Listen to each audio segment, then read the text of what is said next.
प्रिय मित्रों, नमस्कार। मैं नरपत भार्गव। ज्योतिष शास्त्र में आज हम चर्चा करेंगे पुत्र लाभ जिज्ञासा। पुत्र लाभ जिज्ञासा में कोई व्यक्ति ये प्रश्न करता है कि मुझे पुत्र की प्राप्ति होगी या नहीं होगी। इसके बारे में कोई प्रश्न करता है तो उसके बारे में हम आज चर्चा करेंगे।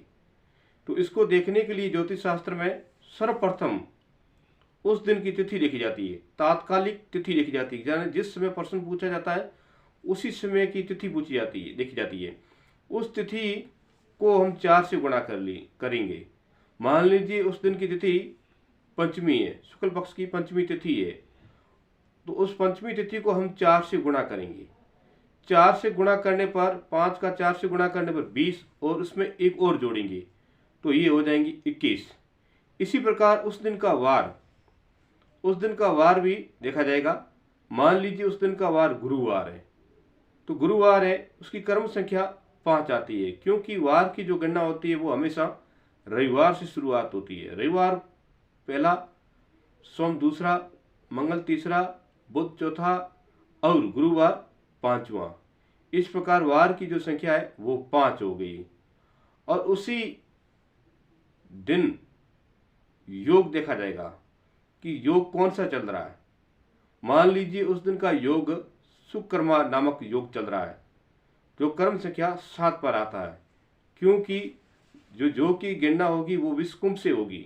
पहला नंबर विषकुंभ है, उसके बाद में प्रीति, आयुष्मान, सौभाग्य, शोभान, अतिगंड और सुकर्मा। इस प्रकार सुकर्मा का जो कर्माक है वो 7 हो जाएगा। तो तिथि के 4 से गुणा करने पर 20 और उसमें 1 जोड़ने पर 21। इसी प्रकार वार 5 नंबर पर गुरुवार आता है, तो 5 और योग संख्या 7, 5 और 7 को जोड़ेंगे तो 12, 12 और 21 को जोड़ेंगे ये हो जाएंगे 33। कुल मिलाकर 33 हो गई। इसमें हम योग में से जो 2 का भाग देंगे, 2 का भाग देने पर जो भागफल आता है, जो लब्धि आती है, मान लीजिए 33 संख्या होगी, इसमें 2 का भाग दिया तो लब्धि 16 प्राप्त हुई है।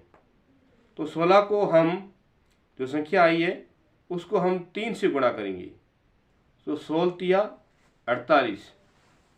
16 को हम वापस 3 से गुणा करेंगे तो ये 48 हो जाते हैं। और 48 में से हम 4 का भाग देंगे, तो 4 का भाग देने पर 48 में 12 चौक 48, पीछे शेषफल बचता है वो 0 बचता है। यह शेषफल देखा जाएगा, जबकि 33 में हमने 2 का भाग दिया था तो वहां केवल लब्धि देखी जाएगी, जो भागफल आता है उसको देखा जाता है कि इतना भागफल आया, उसमें हमें शेषफल नहीं देखा जाता। क्योंकि 33 में हम 2 का भाग देंगे तो 16 प्राप्त होते हैं और शेषफल 1 बचता है, लेकिन उसमें हमें शेषफल की कोई महत्व नहीं रहती है। लेकिन जब जो भागफल आया है उसको 3 से गुणा करने पर और 48 प्राप्त हुए और उसमें 4 का भाग देने पर तो पीछे शेषफल 0 रह गया, 12 चौक 48 हो गए, शेषफल 0 शेष रह गया। तो यहाँ पर जो शेषफल 0 रह गया उसके आधार पर हम वर्णन बताएंगे कि वास्तविकता में ज्योतिष शास्त्र में इसके बारे में क्या वर्णन बताया गया वो हम बताएंगे। अगर मान लीजिए उसमें शेषफल एक रह जाता है, तो एक शेषफल रहने पर उसके जो होगा वो होगा शिव जी की वो पूजन करे, अर्थात वो शिवलिंग की हमेशा पूजा करे, भगवान शिव जी के प्रति श्रद्धा भाव रखे और भगवान शिव को जितना प्रसन्न करे तो शिव की कृपा से उसे पुत्र की प्राप्ति हो जाएगी। अगर मान लीजिए 2 शेषफल रहता है तो उसे पुत्र की प्राप्ति नहीं होगी, क्योंकि उसको पुत्र प्राप्त करने के लिए भगवान कृष्ण की उपासना करनी पड़ेगी और उसके गोपाल सहस्त्र नामक का उसे 1 लाख का जाप कराना पड़ेगा, तब जाकर भगवान कृष्ण जी की कृपा से पुत्र की प्राप्ति हो सकती है। अगर मान लीजिए 3 शेषफल रहता है तो वो व्यक्ति किसी गरीब की कन्या का विवाह कराए, अर्थात किसी गरीब व्यक्ति की जो कन्या है उसका विवाह का जो पूरा खर्चा वो उठाए और उसकी शादी कराए, और जो भी खर्चा आता है वो खुद वहन करे तो परमात्मा की कृपा से, गुरु महाराज की कृपा से उसे पुत्र की प्राप्ति हो जाएगी।